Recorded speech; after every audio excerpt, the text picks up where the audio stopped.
So hello everyone, हम इस lecture में हम क्या देखेंगे। एक्चुअली ये जो लीनियर इक्वेशन वाला चैप्टर है वो ऑलरेडी हमने क्लास 6 में किए थे। पर बहुत लोगों को कुछ कुछ बेसिक्स का डाउट्स है, बहुत लोगों को कैसे सॉल्व करते हैं जो बेसिक्स है वो शायद कन्फ्यूजन है। इसलिए मैं क्या कह रहा हूँ, हाँ ऑफलाइन में तो फिर से करवाऊंगा, पर एक बार घर बैठे प्रैक्टिस कर सको इसलिए मैं थोड़ा सा रिकेप करवा के दे रहा हूँ। ठीक है, क्या है इसमें, हमने क्लास 6 में ऑलरेडी कुछ कुछ रूल देखे थे कि एडिशन का रूल, सब्ट्रैक्शन का, एडिशन का रूल, सब्ट्रैक्शन का रूल, मल्टीप्लिकेशन का रूल, डिवीजन का रूल, ये देखे थे। इसके साथ हमने ट्रांसपोजिशन भी देखा था। हम आप इस क्लास में हम मेनली ट्रांसपोजिशन यूज़ करेंगे, पर ये जो एडिशन, सब्ट्रैक्शन, मल्टीप्लिकेशन, डिवीजन है वो हम ज़्यादा यूज़ ना नहीं करेंगे, पर फिर भी आप देख लेते हैं। ओके, सो पहले रूल नंबर 1 में क्या बोला है, the same number can be added to both side of the equation. इधर सोचो कोई एक इक्वेशन है इक्वल टू, इधर कुछ है, इधर हम जो चीज़ इधर प्लस करेंगे ना वो सेम चीज़ इक्वेशन की मतलब इक्वल टू की इस साइड भी प्लस करना होगा।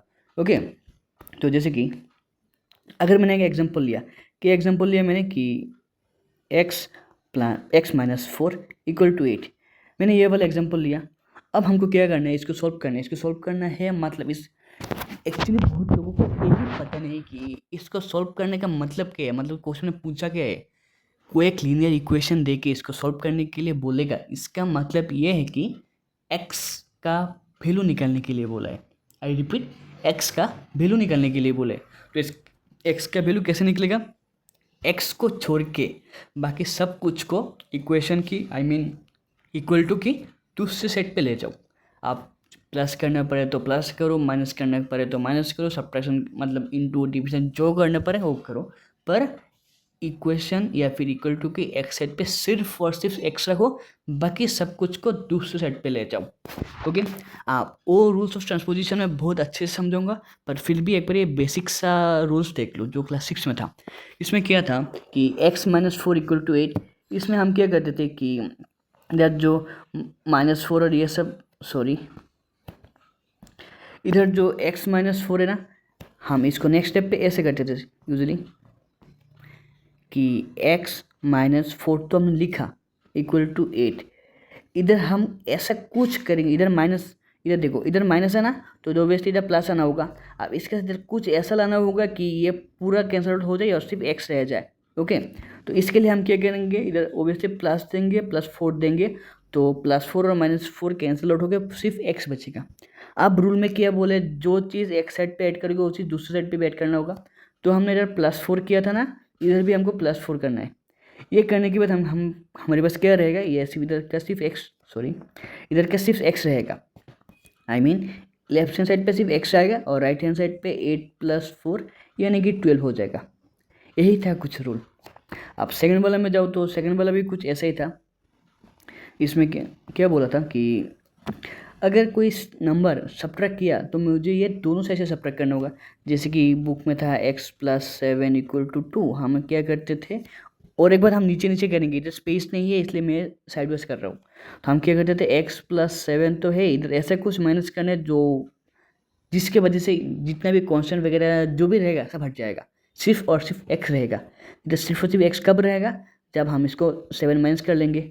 तो ऑब्वियसली राइट हैंड साइड पे 2 था, उसके साथ भी मैंने 7 माइनस कर लिया, तो हमारे पास क्या मिला, x equal to 2 - 7 equal to, अब कोई बोलेगा 5, कोई बोलेगा -5, इसका आंसर होगा -5।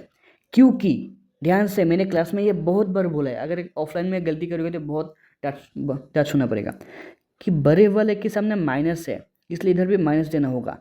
हाँ, जो भी मेरे इधर पढ़ते हैं बहुत लोगों ने, मैंने ये मिस्टेक नोटिस किया, लास्ट डे भी मैंने स्पेशली एंजल और बाकी लोगों का ये मिस्टेक नोटिस किया कि बड़े वाले के सामने माइनस है पर इधर उन्होंने पॉजिटिव दे दिया। ये सब करोगे तो एग्जाम में मार्क्स कम होगा, ये सब मत करो, मैंने पहले भी बहुत बार बोला है। ठीक है, अब नेक्स्ट वाला क्या होगा, each side of an equation can be multiplied by same non zero number. हम मल्टीप्लाई कर सकते हैं। सोचो हमारे पास है कि x/2 इक्वल टू 7, तो हम क्या करेंगे, इधर भी ऐसा, इधर भी मतलब इस लेफ्ट साइड में भी ऐसा कुछ मल्टीप्लाई करेंगे जिसके वजह से सिर्फ x रहेगा और बाकी सब कुछ खत्म हो जाएगा। तो इसके लिए हमको क्या करना होगा, x/2 के साथ इंटू 2 किया, तो ऑब्वियसली इस साइड इंटू 2 करेंगे तो उस साइड भी इंटू 2 करना होगा, तो इधर का 2 और 2 कट जाएगा, तो क्या बचेगा, x इक्वल टू 7 2 और 14। यही था। हाँ, इसमें ज़्यादा बताने के लिए कुछ है नहीं, एक्चुअल पार्ट है रूल्स ऑफ ट्रांसपोजिशन जो नेक्स्ट टॉपिक है। ओके, अब डिवीजन वाला एक्चुअली किया था, और अगर आप लोगों को इसका PDF ऐसा कुछ चाहिए तो मुझे बता देना, ओके। इसमें क्या था कि कोई भी पूछो, सोचो 2x इक्वल टू 4, अच्छा 15 देता हूँ, ठीक है। 2x इक्वल टू 15, अब x का वैल्यू निकालना है, हम क्या कैसे निकालेंगे, इधर सॉरी क्या हो गया पता नहीं, अच्छा हो गया, इधर ऐसा कुछ होगा, इधर इसके साथ कुछ ना कुछ तो डिवाइड करेंगे, जिसकी वजह से मेरा सिर्फ इधर x रहेगा, बाकी और कुछ नहीं रहेगा। तो अगर इधर मैंने कुछ किसी चीज़ से डिवाइड किया तो ओबियसली हमको इधर भी डिवाइड करना होगा। इधर इसलिए डिवाइड करेंगे क्योंकि सिर्फ और सिर्फ x रह जाए, बाकी इधर जो भी हो ये हट जाए, ये तभी हटेगा तब इसको मैं 2 से डिवाइड करूँगा। तो ओबियसली अगर मैं इधर भी 2 से डिवाइड करूँगा तो इधर भी 2 से डिवाइड करूँगा, इधर का 2 कट गया, तो क्या रहेगा x इक्वल टू 15/2। हाँ, आप तुम इसको ऐसे भी रख सकते हो या फिर डेसिमल में भी ले सकते हो, यह डिपेंड करेगा तुम्हारा स्कूल में क्या चाहता है या फिर क्वेश्चन में क्या बोला है, ओके। यह था कि इस टॉपिक का बेसिक लेक्चर, क्या कि addition rule, subtraction rule, multiplication rule, division rule, ये सब तो हो गया। अब हमारे इस सब में हमारा मेन टॉपिक कौन सा है पता है, रूल ऑफ ट्रांसपोजिशन। कौन सा है, जस्ट सेकंड कलर चेंज कर लेता हूँ, क्या है हमारा रूल ऑफ ट्रांसपोजिशन। अभी हम लोगों ने जो भी किया है इन सब का सोचो एक साथ हम क्या करेंगे, इतने छोटे मतलब हम जो अलग अलग करके प्लस माइनस ये सब कर रहे हैं ना, ये तो बच्चों वाला खेल है। हम तो अभी बड़े क्लास में आ गए, तो इधर तो बच्चों वाला प्रोसेस करने से तो नहीं होगा, तो डिफरेंट वे में करना होगा। तो हम ये ऐसे करेंगे, रूल्स ऑफ ट्रांसपोजिशन। हाँ, मेरा थोड़ा इस स्क्रीन पे थोड़ा प्रॉब्लम है, लिखने में कभी कभी प्रॉब्लम होते हैं, ओके।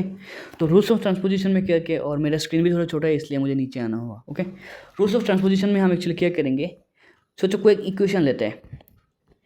रूल्स ऑफ ट्रांसपोजिशन में एक बहुत इंपॉर्टेंट बात है जो मैं पहले क्लियर कर देता हूँ कि अगर इक्वल टू की इस साइड में प्लस हुआ, या अगर इक्वल टू की इस साइड से उस साइड जाएगा तो ये माइनस होगा। हाँ, तुम बोलोगे सर ये तो हमको पता है, तो अगर पता है तो तुम लोगों ने लास्ट टाइम में क्लास में इतने गलतियाँ क्यों किया, स्पेशली एंजल ने बहुत गलतियाँ किया इसमें, एंजल और फ्रांसिस। अब इधर माइनस हुआ तो ये उस साइड में जाएगा तो क्या होगा, पॉजिटिव। अगर ये इंटू हुआ उस साइड में जाएगा तो क्या, डिवीजन। अगर ये डिवीजन हुआ तो उस साइड में जाएगा तो क्या होगा, इंटू। बोल के हाँ सर हमको तो ये सब पता है तो चलो प्रॉब्लम में डायरेक्टली जाते हैं। आज मैं 1-2 प्रॉब्लम दिखाऊंगा, बाकी नेक्स्ट लेक्चर में बोलूँगा। सोचो मैं एक बेसिक सा एग्जाम्पल लेता हूँ, जैसे कि 2x + 3 = 5। हम इसको कैसे सॉल्व करेंगे, हमारा मेन टारगेट क्या है, मेन टारगेट है एक्स का वैल्यू निकालना। एक्स का वैल्यू निकालना मतलब पहले क्या करेंगे, अगर ये देखो 2x एक साथ है, बीच में मैंने एक बार क्लास में बताया था, अगर प्लस या और माइनस बीच में हुआ मतलब ये अलग अलग टर्म रिप्रेजेंट करते हैं। प्लस है मतलब ये क्या है, बॉर्डर है, इंडिया और पाकिस्तान का बॉर्डर है, हम इधर सी साइड और इधर सी साइड एक साथ कैलकुलेट नहीं कर सकते, ठीक है। तो हम क्या करेंगे, इस +3 मतलब इसके साथ प्लस भी लेंगे, इस पूरे को उस साइड में फेंक देंगे ओबियसली। हाँ, तुम कुछ कुछ क्या करते हैं कि 2 को उधर पहले दे देते हैं, ये पॉसिबल नहीं है। 2 इसके साथ इंटू है ना, तो कोई एक बार इंटू होगा तो हम डायरेक्टली इसको ट्रांसफर नहीं कर सकते। अगर कोई प्लस माइनस वगैरह है तो पहले प्लस या फिर माइनस इन दोनों को हमको चेंज करना होगा। वो चेंज करने के बाद फिर इंटू और डिवीजन, पहले प्लस माइनस फिर इंटू और डिवीजन। क्लियर मेरा बात। तो इसमें हम क्या करेंगे, हाँ ऑब्वियसली एक बात कि इम्प्लस साइन देना, बहुत लोगों इधर इक्वल टू साइन देते हैं। अगर तुमने इक्वल टू साइन दिया तो पूरा गलत है, पूरा भयानक मार्क्स कटेगा। क्लास 6 में तुम लोगों ने ऐसा मिस्टेक किया था, मुझे अभी भी याद है। अब 2x इक्वल टू रूल क्या है, इधर प्लस है ना तो ये उससे जाएगा तो माइनस हो जाएगा, तो -3। तो फिर क्या आप, और एक बात स्टेप जंप मत देना, स्कूल में स्टेप जंप के लिए बहुत मार्क्स कट होते हैं, तो स्टेप जंप मत देना। तो 2x इक्वल टू 5 - 3 यानी कि 2। अब क्या होगा, ये x और 2 इंटू में है ना, तो इंटू उस साइड में जाएगा तो क्या वैसे डिवाइड हो जाएगा, तो हम इसको डिवाइड कर लेंगे। बोलोगे कैसे, x को रखेंगे, ये तो ऑलरेडी ये वाला 2 तो ये है, अब इस वाले 2 को हम नीचे ले आएंगे तो इधर नीचे आ गया। अब 2/2 कट करेंगे तो 1/1 यानी कि x इक्वल टू 1 आ गया। ये तो बहुत इजी सा प्रॉब्लम था, अब सबको शायद समझ में आया। अगर थोड़ा सा हार्ड प्रॉब्लम लूँ, ठीक है, एक हार्ड प्रॉब्लम मेरे सामने ऑलरेडी है, वो वाले लेता हूँ मैं डायरेक्टली। क्या है इस प्रॉब्लम में, 5x/3 + 2 = x + 4। एक चीज़ ध्यान से देखो, इधर भी एक्स है, इधर भी एक्स है, इक्वल टू कि इस साइड में भी एक्स है, इस साइड में भी एक्स है। तो इसलिए हम क्या करेंगे, मैंने एक रूल लिखाया था, वो ऑफलाइन क्लास में फिर से लिखा दूंगा, अभी भी फिर से एक बार याद कर लो कि सारे एक्स या फिर कोई भी वेरिएबल हो, ठीक है, कोई भी वेरिएबल हो, इन सबको मैं क्या लेफ्ट हैंड साइड पे रखूँगा और सारे कांस्टेंट को मैं क्या राइट हैंड साइड पे ले जाऊँगा। ओके, तो अगर इधर ये वाला एक्स वाला टर्म है, ये वाला एक्स वाला टर्म है, तो इसको इधर ले आऊँगा, तो ऑब्वियसली एक्स के सामने कुछ नहीं मतलब पॉजिटिव है, तो इधर आएगा तो नेगेटिव हो जाएगा। ऑब्वियसली ये कांस्टेंट है तो ये उस साइड में चला जाएगा, ये कांस्टेंट उस साइड में जाएगा तो इधर देखो पॉजिटिव है तो उधर जाएगा तो ये क्या नेगेटिव हो जाएगा। क्लियर मेरे बात? तो चलो शुरू करते हैं। क्या होगा इसका आंसर कि 5x/3। अब ये अगर इस साइड आया, जस्ट सेकेंड, हाँ, ये अगर इस साइड से इस साइड आया तो सामने का जो पॉजिटिव है वो चेंज होकर नेगेटिव बन जाएगा, तो क्या होगा, ये -x बन जाएगा। अब ये जो +2 है, ये अगर उस साइड गया तो ये +2 चेंज होकर -2 बन जाएगा, तो फिर ये 4 तो जगह पे रहेगा, ये वाला +2 चेंज होकर -2 हो गया। इतना तो सबको पता है। अब एलसीएम, अब बोलोगे सर ये एलसीएम करना आता है, अगर नहीं आता तो मैंने ग्रुप में दिया है, मेरे यूट्यूब में लेक्चर है और मैंने ग्रुप में प्रैक्टिस करने के लिए ऐसा बहुत सारा प्रॉब्लम्स दिया है। देखना, मैंने फोटो खींच के एडिशन, सब्ट्रैक्शन, मल्टीप्लिकेशन, डिवीजन का बहुत सारा प्रॉब्लम दिया है और मैंने बोला भी था कि प्रैक्टिस करने के लिए। अब किस किस ने किया है वो तो मुझे पता नहीं, पर अगर नहीं किया है तो कर लेना। ओके, तो हम क्या करेंगे, इधर x के नीचे कुछ नहीं है मतलब 1 है। अब 3 और 1 का LCM तो 3 आता है, तो हम डायरेक्टली क्या करेंगे, एक लंबा सा लाइन खींचेंगे, 3 देंगे, इधर 5x। अब इधर के नीचे 1 है ना, मैंने सिखाया था कि LCM की जो आंसर आता है ना उसको हम डिवाइड करते हैं डिनोमिनेटर से, तो ये भी वैसे 3 ही आएगा, तो -x के साथ इंटू 3 हो गया। अगर ये समझ में नहीं आया तो बताना, मैं फिर से नेक्स्ट वाला प्रॉब्लम में फिर से समझा दूंगा। अब 4 - 2 तो 2 ही हो जाएगा। अब इधर सॉल्व करते हैं तो हमको क्या मिले, 5x - x इंटू 3 मतलब 5x - 3x/3 इक्वल टू 2। अब 5x - 3x मतलब क्या है, 2x/3 इक्वल टू 2।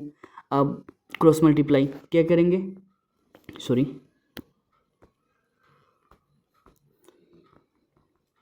अब हम क्रॉस मल्टीप्लाई करेंगे, क्रॉस मल्टीप्लाई। और हाँ, ये ब्रैकेट में लिख देना, तुम क्या एडिशन कर रहे हो, मल्टीप्लिकेशन, क्रॉस मल्टीप्लाई जो भी कर रहे हो, ये ब्रैकेट में लिख देना, नहीं लिखोगे तो मार्क्स कट जाएगा। पिछले साल भी बहुत सारे स्टूडेंट्स ने, मैंने बोला था क्लास में लिखने के लिए पर नहीं लिखा था, मार्क्स कट गया। 2x = 3 × 2। अब इसके इंटू मत कर लेना, क्यों बताता हूँ। फिर x कैसे निकलेगा, इस 2 को हम हटा देंगे तो 3 × 2/2। हमने इंटू नहीं किया, अगर इंटू करते तो इंटू में थोड़ा टाइम वेस्ट होता। हाँ, इधर तो छोटा छोटा है पर एग्जाम में जो नंबर देंगे ना उधर बड़ा बड़ा होगा। अब उधर पे इंटू करोगे तो तुम लोगों का बहुत सा टाइम वेस्ट होगा। सो उधर rather than wasting the time there, तो हम क्या करेंगे, इधर का 2 इधर का 2 कट लेंगे, तो हमारे पास क्या हो जाएगा कि x = 3। समझ में आया मेरी बात? आई थिंक समझ में आया। ऐसे करके और भी बहुत सारे है, अभी इस वीडियो में तो नहीं दिखाऊंगा, मैं नेक्स्ट वीडियो में या फिर नेक्स्ट लेक्चर में बता दूंगा। हाँ, और एक लेक्चर और एक स्टेप है और एक प्रोसेस है, मैं वो वाला भी दिखा देता हूँ। कौन सा? अगर क्वेश्चन में ऐसा हो कि 3x + 2/5 = 4 ये है, तो हम क्या करेंगे, हम नेक्स्ट स्टेप पे ही क्रॉस मल्टीप्लाई कर लेंगे। मतलब ये है कि इसके साथ नीचे कुछ नहीं मतलब 1, इसके साथ इस 1 को इंटू कर लेंगे और 5 के साथ 4 को इंटू कर लेंगे। हाँ, मतलब बता रहा हूँ, मतलब 3x नीचे कुछ नहीं तो 1 है ना, 3x + 2, अब इंटू 1 करेंगे तो सेम ही रहेगा, कोई चेंज नहीं होगा। अब 4 × 5 ये कर लेंगे। हाँ, अब इधर मैंने कैलकुलेशन कर लेंगे। ओके, 6 + 2 = 20। अब ये वाला अगर 2, ये वाला +2 अगर उस साइड में जाएगा तो क्या होगा, ऑब्वियसली माइनस हो जाएगा, राइट। अब 20 - 2 करेंगे तो ऑब्वियसली ये क्या होगा, 18 हो जाएगा। कितना हो जाएगा, 18 हो जाएगा। अब 3x = 18। अब अगर ये वाला 3 इधर से आके नीचे आ जाए तो ऑब्वियसली नीचे डिवीजन हो जाएगा। अगर ऑब्वियसली डिवीजन हुआ तो ये कट करके क्या 6 हो जाएगा। अगर ये 6 हो गया मतलब तो मेरे पास x का वैल्यू 6 आ ही गया। समझ में आया? यही था मेरी जो स्टेप्स। आई होप ये सब आपको समझ में आया। अगर आपको समझ में नहीं आया तो मुझे बताना, मैं नेक्स्ट लेक्चर में क्लियर कर दूंगा। ओके, और मैं अब मेरा ऑफलाइन क्लास बहुत जल्द शुरू करूँगा। ओके।